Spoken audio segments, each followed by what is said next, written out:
Ok, bueno, ahora voy a presentar lo que es el tema de teoría de ediciones bajo riesgo.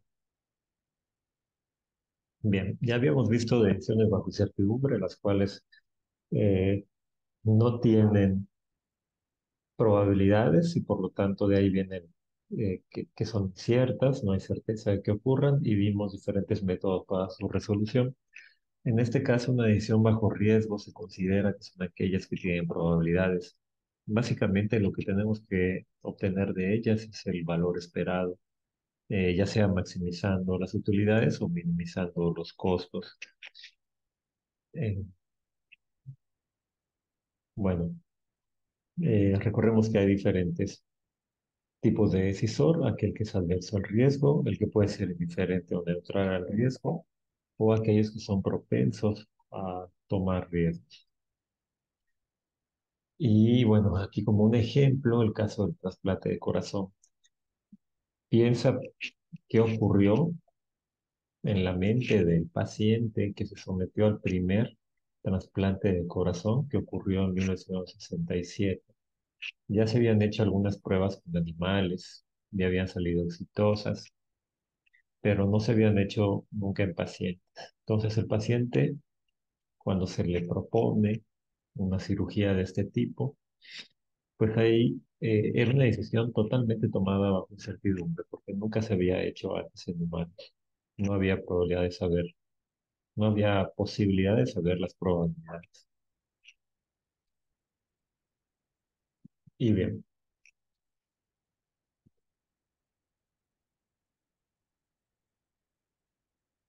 y bien. Entonces, a pesar de que no hubiese información, no significaba que la decisión fuera difícil, puesto que si un paciente con una enfermedad cardíaca no se opera, sabe que su tiempo de vida está limitado, pues probablemente va a elegir eh, hacerse la operación, ¿no? Arriesgarse, tomar el riesgo. Y aquí debemos de considerar un tema que es cuando una decisión es dominante hacia otra. Es como la propiedad matemática me parece que era la traslación de que un resultado es mayor que otro, A mayor que B mayor que C, por lo tanto A mayor que C. Este sería un cuadro de las decisiones que podía haber tomado el paciente, si operarse o no operarse, cuando dependiendo de los estados de naturaleza, la respuesta iba a ser, pues, la muerte. Bien, después de ese primer caso de operación a corazón abierto, que por cierto fue exitoso, pero vinieron complicaciones después de la operación que llevaron al paciente a la muerte, cosa de un mes o algo así, pero no murió por una afectación de corazón, murió por una infección posterior. Pero bueno, después de eso han habido muchísimos casos, tanto en niños como en adultos, hay mayor probabilidad de supervivencia en niños.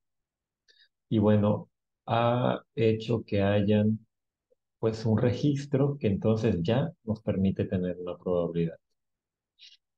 Y entonces es de esta manera como una decisión bajo incertidumbre se puede volver bajo riesgo.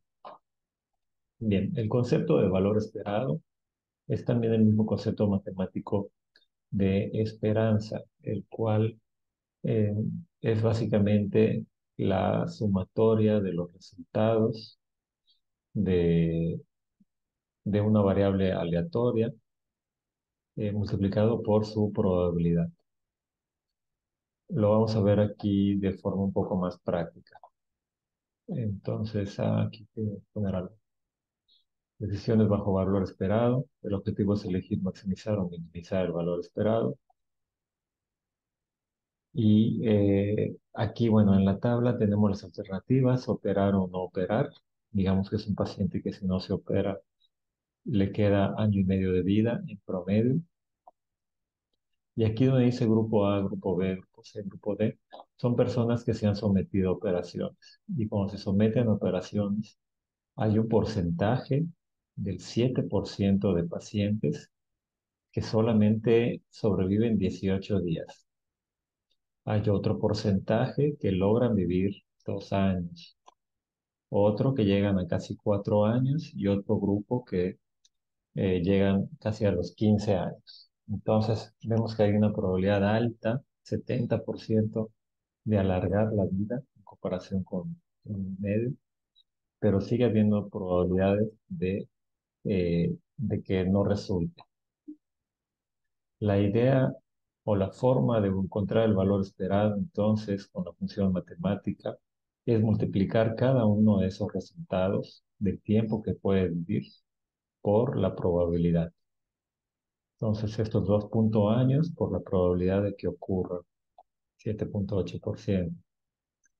Así, hasta hacer una sumatoria. Entonces, una sumatoria y una multiplicación, hablamos de una suma producto, donde obtenemos un valor y la mejor decisión va a ser aquella que nos dé el mejor o el mayor valor esperado. Bien, esta es la idea de cómo podríamos definir un valor esperado. Ok, entonces vamos a ver 4 métodos: el criterio de máxima verosimilitud, el valor monetario esperado, el valor esperado de la información perfecta y la pérdida de oportunidades esperadas. Bien, el criterio de máxima verosimilitud. Este criterio consiste en considerar el fundamento estadístico de la moda, es decir, el dato que más se repite en una frecuencia de datos. Se utiliza más que nada en toma de muestras. Y para utilizarlo en toma de decisiones es muy, muy, muy fácil. Seleccionamos el estado de naturaleza con mayor probabilidad y se selecciona el mayor rendimiento dentro de ese estado de la naturaleza. Y esa es la mejor alternativa. Por ejemplo, si tenemos esta matriz de pagos y vemos que aquí abajo están las probabilidades y hay un 60% de que ocurra el estado de naturaleza 2, en este estado de naturaleza el mejor pago o el mayor pago es de 1.125. Luego entonces, por máxima verosimilitud, diríamos que este es el mejor resultado probable que puede ocurrir y por lo tanto, bueno, el estado de naturaleza que puede ocurrir y ese es el mejor resultado en ese estado de naturaleza y por lo tanto la decisión A2 es la que debería tomarse. Es básicamente seleccionar la respuesta dentro de la tabla de pago. Hay funciones matemáticas para sacar la máxima verosimilitud de un conjunto de datos, pero bueno, esa parte no la vamos a ver, ya que puede ser muy compleja, lleva estadística diferencial, cálculo. Bueno, eh, el siguiente método, el valor monetario esperado, es básicamente el valor esperado, la esperanza matemática y lo mismo que habíamos visto, es simplemente multiplicar los pagos de una matriz de pagos por su probabilidad de ocurrencia del estado de naturaleza. Pues esta misma fórmula que habíamos visto de esperanza matemática es la misma para valor monetario esperado. Se dice que el valor total de una acción es igual a la suma de los valores de sus posibles resultados, ponderados por la probabilidad de ocurrencia de cada uno de ellos. Ponderar es simplemente multiplicar el resultado por su probabilidad. Ok. En este pequeño ejemplo tenemos una granja acuícola que tiene 3 alternativas de decisión. Abrir un restaurante en la misma granja acuícola que está retirada de la ciudad y de los pueblos. Abrir un restaurante en el pueblo o abrirlo en la ciudad. Siempre puede ser que vaya gente a cualquiera de los escenarios, consuma sus productos. Algunos lo preferirán directo de la granja, otros en, pues en un restaurante dentro del pueblo, en una zona rural, y otros en la ciudad. Entonces, Se enfrenta ante dos estados de la naturaleza de incertidumbre, el hecho de que haya una demanda alta o una demanda baja. Y lo que hay adentro de la tabla, entonces, digamos que son los pagos, las utilidades en miles de pesos que un profesionista como un administrador de recursos naturales ya pudo haberle dado respecto a cuál sería el horizonte de planeación, el horizonte financiero de su proyecto. Entonces vemos que puede haber ganancias si pone el restaurante en su misma granja. Y si la demanda es baja, pues no hay tanta pérdida porque ahí mismo vende también el producto fresco. Si la pone en el poblado, puede tener una ganancia de 14,000. Si la demanda es baja, en los pueblos no se consume mucho pescado, pues puede disminuir.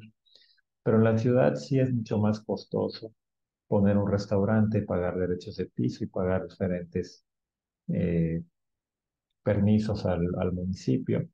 Y entonces, si la demanda es baja, entonces sí puede enfrentar pérdidas por la inversión que tiene que dar.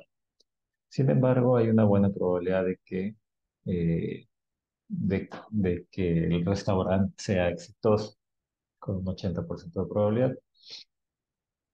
Pues bien, para poder hacer este estudio, abre un Excel, copia los datos y podemos poner directamente la columna de valor monetario esperado y hacer las siguientes operaciones. Ya sea que en Excel quieras multiplicar 8 por punto 80 más 7 por punto 20 para tener un resultado. O también puedes utilizar la suma producto, por aquí. Puede ser en Excel la suma producto, terminas de escribir y seleccionas. Te va a pedir primera matriz. Seleccionas esta matriz. Poner aquí como matriz uno, coma, segunda matriz. Va a ser la matriz 2, pero la matriz 2 dale F4 para que puedas arrastrar la fórmula. Una vez que des Enter en esta celda y arrastres hacia abajo, automáticamente debe de cambiar la celda a la decisión 2 y luego la decisión 3, manteniendo fija las probabilidades. ¿Ok? Es una forma de realizar. Te va a dar valor 7,8, 12,2 y 14,2. Y se entendería que aquella decisión en la que se obtiene un mayor valor esperado es la mejor decisión. Vamos a ver un tema que es el árbol de decisiones, pero de entrada quería que se vayan familiarizando con él. Entonces piensen que en un árbol de decisiones compuesto por nudos y arcos también podemos ver este problema de la siguiente manera. Tenemos tres decisiones iniciales y de cada decisión eh, va a partir dos estados de la naturaleza. Si la demanda es alta, si la demanda es baja. Y además en cada uno de ellos tenemos pues las probabilidades que son las mismas, siempre van a sumar uno y los posibles resultados. Utilizando la misma fórmula de valor monetario esperado, es las probabilidades altas más las probabilidades bajas, serían 7,8, 6,2 y 14,2, siendo que es el mayor, es la mejor alternativa. Esta sería una pequeña introducción gráfica, cómo manejaríamos un árbol de decisiones más adelante, que lo haremos con software. Bien, puse aquí otro ejemplo de un mercado, ya sea que una industria planee poner una nueva planta industrial, ya sea una grande, una pequeña, o no invertir, que también es una buena decisión, ya que pues, la inversión puede ser fuerte si la planta es grande y si el mercado no es favorable, pues la pérdida también es fuerte. Si la planta es pequeña, puede haber ganancias y una pérdida no tan grande, que la ganancia es la mitad de lo que sería la grande. Si no se hace nada, no hay pérdidas. Y en este caso en particular, las probabilidades son las mismas. Básicamente sería como un problema de incertidumbre, ya que no hay una probabilidad mayor que otra. Pero podemos ampliar de igual manera el valor monetario esperado y elegir aquella opción que nos dé el mayor resultado. Bien, valor esperado de la información perfecta. El valor esperado de la información perfecta, aquí lo que hay que tener cuidado es con esta palabrita. El valor monetario, el valor esperado de la información perfecta es distinto a el valor esperado con información perfecta. Y el valor monetario esperado, pues este ya lo hemos obtenido. Bueno, esto se basa en que la información cuesta dinero. ¿Y hasta dónde se podría pagar por información perfecta? Ok, este es un criterio que no precisamente es un criterio para saber qué decisión tomar. Es más bien un criterio para saber cuánto estaríamos dispuestos a pagar por tener información de certeza, por tener la certidumbre de qué estado de naturaleza va a ocurrir. Y el resultado que vamos a obtener con este método va a considerar ese monto de dinero que un agente decisor, un tomador de decisiones, debería estar dispuesto a gastar o sería su tope a gastar para tener entonces certidumbre. Esto es importante en la administración porque muchas veces, pues, un inversionista necesita probabilidades y si tiene que pagar por ellas, es bueno que sepa cuánto le convendría pagar. Pues bien, veamos esto con un ejemplo. Existe, es el mismo caso de tener una planta grande, pequeña o no hacer nada. Y digamos que una empresa te ofrece hacer un estudio de mercado, un estudio social, financiero, quizá político. A ver, por decirnos entonces qué estado de naturaleza es más probable que ocurra y si vale la pena. Es simplemente una resta.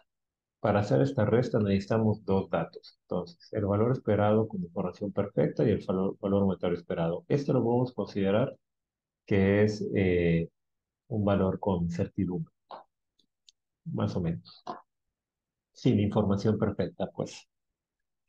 Eh, en fin, entonces haríamos lo siguiente.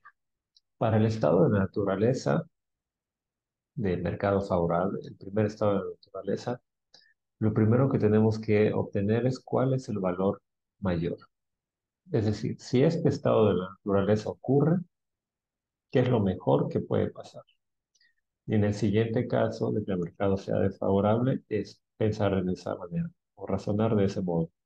El mejor resultado que puede ocurrir si el mercado no es favorable sería no tener pérdidas.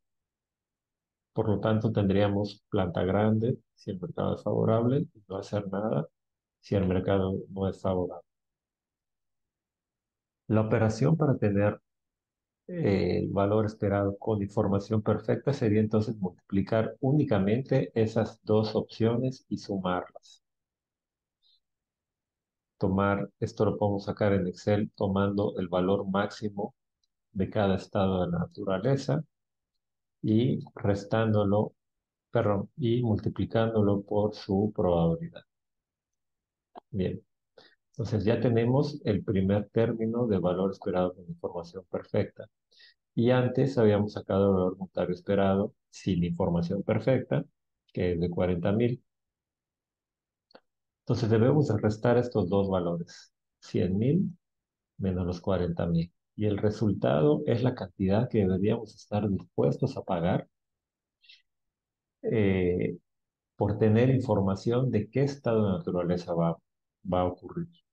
Ya que el marketing de esta empresa nos cobra 65.000, no vale la pena invertir en ello. Yo estaría dispuesto a pagar únicamente 60.000 por saber qué estado de la naturaleza va a ocurrir.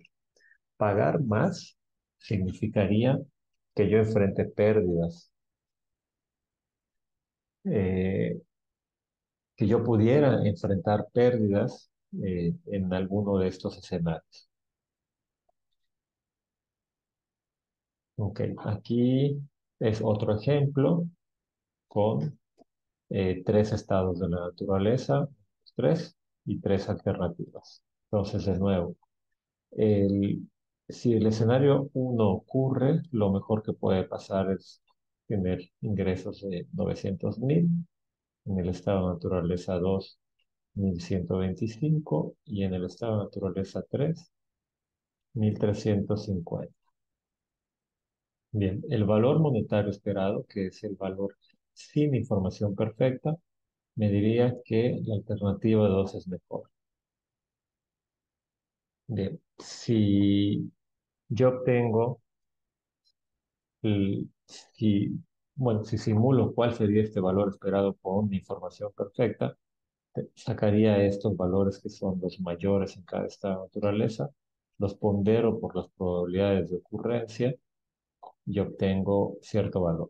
Por lo tanto, por lo tanto, el valor esperado de la información perfecta sería de 57,5. Esto es lo máximo que yo debería pagar por tener información que me dé la certidumbre de qué estado de naturaleza va a ocurrir. Bien.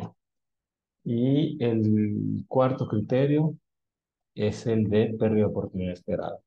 Este es igual que el minimax, el elegir el mínimo de los máximos, y se trata de obtener la tabla de pérdida de oportunidades. Entonces, habíamos visto que la tabla de pérdida de oportunidades es obtener el valor mayor de cada estado de la naturaleza, 200, y restar este valor a los demás ingresos que podría tener. 200 menos 90, 200 menos 40, 200 menos 200. Del segundo estado de naturaleza sería 120 y en el tercero 20. Bien, con ello obtendría, aquí está la tabla, esta tabla, bueno, aquí está como en operaciones, aquí están los valores que obtendría, aquí debe haber 000, y tendría las siguientes pérdidas de oportunidades. Bueno, sería entonces cada uno de estos valores ponderados por su probabilidad y de igual manera elegir el mínimo de los máximos valores. Lo que estaría dispuesto a perder, la mínima pérdida es de 43.000, una fábrica mediana. Eh, Se elige la alternativa que presente la menor pérdida de oportunidades esperadas. Entonces, la diferencia de esto con el Minimax es que antes lo había resuelto, o sea, en la clase anterior o el tema anterior con incertidumbre era resolverlo sin conocimiento de probabilidades y aquí simplemente se ponen las probabilidades en la tabla eh, pues de pérdida de oportunidades. Y ya está. La tarea es en el libro de Taja checar el ejercicio 2, 9 y 11. Ahí hay una tabla de datos y hay diversos incisos que no nos interesan. Lo que queremos es que lo que quisieras y con la tabla, con esos tres ejercicios, saques cuáles serían los cuatro, los resultados o las decisiones que deberían tomar empleando los cuatro criterios de decisiones bajo riesgo.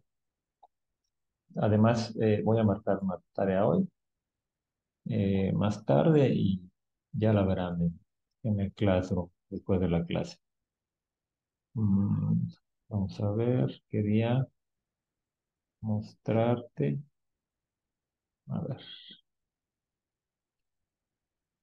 ah, vamos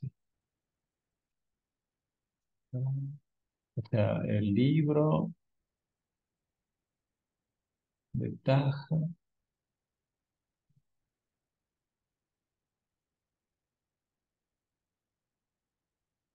Bien.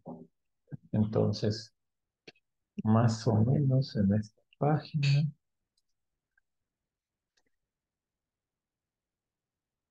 está este capítulo, está el capítulo 15 de análisis de juegos, teoría de decisiones,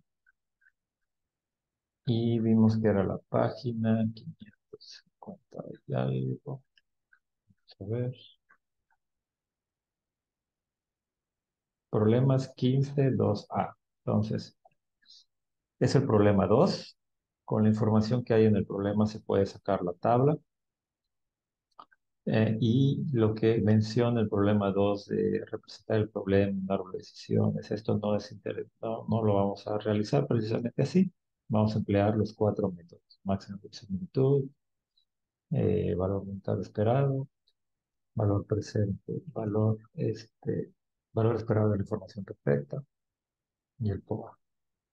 Y vamos a hacer lo mismo con esta tabla del ejercicio 9. El ejercicio 9 da mucha información, pero únicamente vamos a utilizar la tabla.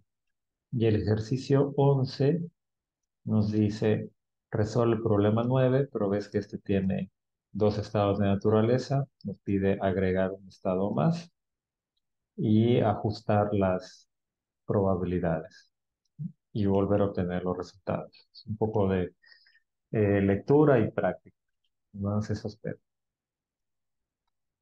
Ok, y pues eso es todo. Este tema está todavía más sencillo que el anterior. Nos vemos.